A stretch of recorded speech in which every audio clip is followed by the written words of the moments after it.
புரட்சி கலைஞர் விஜயகாந்த் அவர்கள் இன்று காலமானாருங்கிற செய்தியை கேள்விப்பட்டு நம்மலாம் மிகுந்த வருத்தம் அடைகிறோம். நம்மளோட இரங்கலை தமிழக மக்களாகிய அவரை பெரும்பாலும் ரசிக்கக்கூடிய தொண்டர்கள், அவங்க கட்சி தொண்டர்கள், ரசிகர்கள், மக்கள் அனைவருக்கும் நம்மளோட இரங்கலை தெரிவிச்சுக்கிறோம். அவரை இந்த எல்லாருக்குமே ஒரு நடிகராகவும், இந்த சாப்பாடு போட்டார், அவர் நிறைய பேருக்கு சாப்பாடு போட்டதாகவும், திரைப்படத்துறையில் இருக்கிற அனைவருக்கும் ஏதாவது ஒரு விஷயம், ஏதாவது ஒரு உதவினா அது கேள்விப்பட்ட உடனே தானாக செய்யறதாகவும், இந்த மாதிரி தான் அவருனாவே ஒரு சாப்பாடு சாப்பாடு சாப்பாடு அதை தான் எல்லாருமே சொல்லுவாங்க. ஏன்னா போதும்னு யாரும் ஒரு விஷயம் சொல்கிறாங்க அப்படின்னா அது உணவு மட்டும்தான் சொல்லுவாங்க. சாப்பாடு வயிறு நிறைஞ்சதும் போதும்னு சொல்லுவாங்க. அந்த அடிப்படையில் அவர் நல்லா வாழ்ந்தார் தான், அதை நம்ம ஏற்றுக்கிறோம், இல்லைன்னு சொல்லலை. அதை மீறி அவர்கிட்ட உள்ள நல்ல பண்புங்கிறது அவர் ரத்தத்திலேயே ஊறி இருந்திருக்குங்கிறத பல விஷயங்களை நம்ம பார்க்கும்போது தெரிஞ்சது. நம்ம இலங்கையில் உள்ள தமிழர்களுக்காக உண்ணாவிரதம் இருந்து அனைவரோட கவனத்தையும் ஈர்த்தது மட்டும் இல்லாமல் அதற்காக உண்மையாகவே மெனக்கிட்டு இருந்தார் விஜயகாந்த். அவரோட நண்பர்கள் அது அந்த விஜயகாந்தோட ஆளுமைங்கிறத அந்த விஷயத்துல தான் சொல்லுவாங்க. விஜயகாந்த் ஒரு விஷயம் செய்கிறாருன்னா அதுக்கு எல்லாருமே சப்போர்ட் பண்ணுவாங்க. அதுக்கு காரணம் அவர்கிட்ட அந்த தலைமை பண்பு இருக்கு அப்படின்னு சொல்லுவாங்க. அதே மாதிரி நம்ம ஒடிசாவில் வெள்ளம் வந்தாலும் சரி, குஜராத்தில் பூகம்பம் வந்தாலும் சரி, எங்க ஒரு பாதிப்பு, எங்க ஒரு விபத்து, ஏதாவது ஒரு அசம்பாவிதம் அப்படின்னா உதவிக்கரம் நீட்டுறதுல முதல் மனுஷனா யார் இருப்பாருன்னா புரட்சி கலைஞர்னு சொல்ற கேப்டன் பெருமையா சொல்லக்கூடிய விஜயகாந்த் அவர்கள் தான் இருப்பாரு. தானாகவே இந்த கார்கில்ல போர் நடக்கும்போது நம்ம உதவி தேவைப்பட்டுச்சுன்னு சொல்லிட்டு முதல் ஆளாக போயிட்டு பணம் 1 லட்சம் ரூபாயை கொடுக்குறாரு தமிழக அரசு மூலமா. இது எவ்வளவு பேர் அதை செய்வாங்க, என்ன இதெல்லாம் எதுவுமே தெரிஞ்சுக்க மாட்டாங்க. அது அப்பழுக்கற்ற ஒரு நல்லவன். அதை நம்ம அடிக்கடி பல வீடியோக்கள் நம்ம சொல்லுவோம். காமராஜருக்கு அடுத்தது விஜயகாந்த் ஒரு யதார்த்தமான மனுஷன் அப்படின்னு நம்ம பல இடங்கள்ல சொல்லியிருக்கோம். அது உண்மைதான். ஏன்னா இன்னைக்கு அவர் இறந்துருக்காரு. அந்த இறந்ததை பார்த்துட்டு பலரும் அப்படி கதறி அழுகுறாங்க. பார்க்கும்போது ரொம்பவும் ஆச்சரியமாகவும் வியப்பாகவும் இருக்கு. ஏன்னா இந்த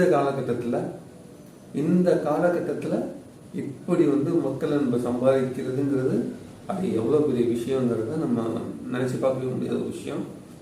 அந்த அளவுக்கு சாதிச்சு காட்டின விஜயகாந்துக்கு நம்ம சென்ட்ரல் வாஜ்பாய் தலைமையிலான இருந்த மத்திய அரசு ஒரு சிறப்பு விருது அவங்களுக்கு அளிச்சாங்க. ஏன்னா எந்த ஒரு நலத்திட்டமாக இருந்தாலும் சரி, எந்த ஒரு உதவியாக இருந்தாலும் சரி, எந்த ஒரு பூகம்பம் அந்த இது இருந்தாலும் சரி, அதற்காக முதல் நாளாக அவர் இருக்கிறதுனால அந்த படம் எடுத்து அந்த படத்தில் நடிக்கிறதா இருந்தாலும் நாட்டுப்பற்று, தேசப்பற்றுன்னு சொல்லி அவரோட வசனங்கள்ல மக்களையும் மாணவர்களையும் ஒருங்கிணைக்கிற விஷயம் இருக்குல்ல, அதெல்லாம் சுட்டி காட்டி அவருக்காக சிறந்த தேசியத்திலேயே சிறந்த குடிமகன் விருதை, இந்தியாவிலே சிறந்த குடிமகன்கிற விருதை விஜயகாந்த் அவர்கள் வாங்கினது அவ்வளோ பெருமையா எல்லாருமே பேசினாங்க. சிறந்த குடிமகன்கிற விருதை வாங்கிறதுக்கு தகுதியான ஒரு மனுஷன் தான் அவரு. அது வாங்கும்போது எல்லாருக்குமே ஒரு கர்வம் இருந்துச்சு. என்ன சொல்றேன்னா விஜயகாந்தோட ரசிகர்கள் இருந்தாங்கல்ல, அவங்களுக்குலாம் ஒரு கர்வம் இருந்துச்சு.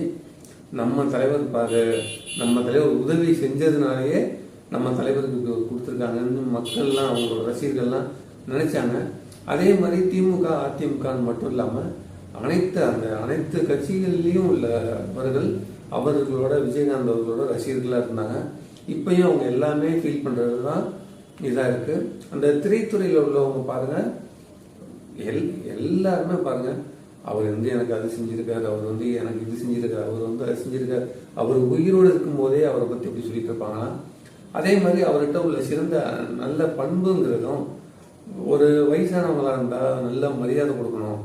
இந்த நம்ம முத்தமிழ் அறிஞர் அவர்களுக்கு தங்க பேனா பரிசீலிப்பு கொடுத்தாரு, பாராட்டு விழா கொடுத்து பரிசீலிப்பு கொடுத்தாரு. நம்ம ஜெயலலிதா அவங்களுக்கும் ஒரு பாராட்டு விழா நடத்தினாரு நடிகர் சங்க தலைவராக இருக்கும்போது. அதே மாதிரி இந்த டெக்னீஷியனில் அவங்க சினிமா துறையில் உள்ளவங்களுக்கு சின்ன டீபாயாக இருந்தாலும் அவருக்கும் மரியாதை கொடுப்பாரு அப்படின்னு சொல்லுவாங்க. அது நம்ம பார்த்ததுலன்னு வச்சுக்கோங்களேன். இருந்தாலும் அந்த திரைத்துறையில் உள்ளவங்க எல்லாருமே அதை தான் சொல்லுவாங்க. இப்போ அவர் வந்து இறந்துட்டாருங்கிற ஒரு கேள்விப்படுற விஷயமே எல்லாமே பயங்கர எமோஷனல் ஆகுறாங்க. இது பாருங்க, இப்போ வந்து அவர் தொடர்ந்து ஒரு 4-5 வருட காலமாக உடல் முடியாமல் பழைய விஜயகாந்தா இல்லை. இந்நேரம் பழைய விஜயகாந்தா கம்பீரமாக இருந்து பிரிஞ்சிருந்தாருன்னா இந்த தாக்கம் வந்து பயங்கரமாக இருக்கும், ரொம்ப பயங்கரமாக இருக்கும். இப்பயே இன்னைக்கே கட்டுப்படுத்த முடியாத அளவுக்கு கூட்டம் இருக்கு. நாளைக்கு அந்த 4:45 மணி நேரம் சொல்லியிருக்காங்க. காலையிலனா பயங்கரமான ஒரு கூட்ட நெரிசல் இருக்கும். அதை வந்து எல்லாருமே இப்போ வெளியூர்கள்லேருந்து வரவங்க, வெளிநாட்டிலேருந்து வரவங்க, கன்னியாகுமரியிலேருந்து வரவங்க, இலங்கையிலேருந்து வரவங்க, அவரோட ரசிகர்கள் வந்து எல்லா நாட்டிலையும் இருக்காங்க. தீவிர ரசிகர்களாக இருக்காங்க. அவங்களாம் வரத்துக்காக 2 நாள் இது பண்ணியிருக்காங்க. அதே மாதிரி இப்போ வந்து கருணாஸ் போன்ற நடிகர் சங்க துணைத் தலைவராக இருக்காராம். அவர் வந்து பார்த்துட்டு போகிற இதுக்கு வந்து அஞ்சலி செலுத்த வரவங்களுக்கே அசௌகரியமாக இருக்குது. தமிழ்நாடு அரசு வந்து இதை ஒழுங்காக இது பண்ணி கொடுக்கணும், தமிழ்நாடு அரசு சரியாக பாதுகாப்பு கொடுக்கலன்னு சொல்லி குற்றம் சொல்லிட்டு போகிறாரு. இதெல்லாம் பார்க்கும்போது நாளைக்கு வந்து ரொம்ப மிகவும் பயங்கரமான ஒரு கும்பல் வந்து அஞ்சலி செலுத்துறதுக்காக காத்து இருப்பாங்க. அதுக்குள்ளே இன்று இரவே வந்து சரி பண்ணிட்டாங்கன்னா அந்த பிரச்சனைகள் இருக்காதுங்கிறதையும் நம்ம தெளிவுபடுத்துகிறோம். மீண்டும் மறுபடியும் சொல்கிறோம், சொக்கத்தங்கம் கேப்டன் பிரபாகரன் வானத்தை போல நல்ல மனசு உள்ள நல்ல மனிதர், உண்மையாகவே சிறந்த நல்ல மனிதர். அவருக்காக நம்ம வந்து இறைவன்கிட்ட வேண்டிக்கிறோம். அவர் ஆன்மா சாந்தி அடையணும்னு சொல்லி கேட்டுக்கிறோம்னு சொல்லி நம்ம நிகழ்ச்சியில் சொல்கிறோம்.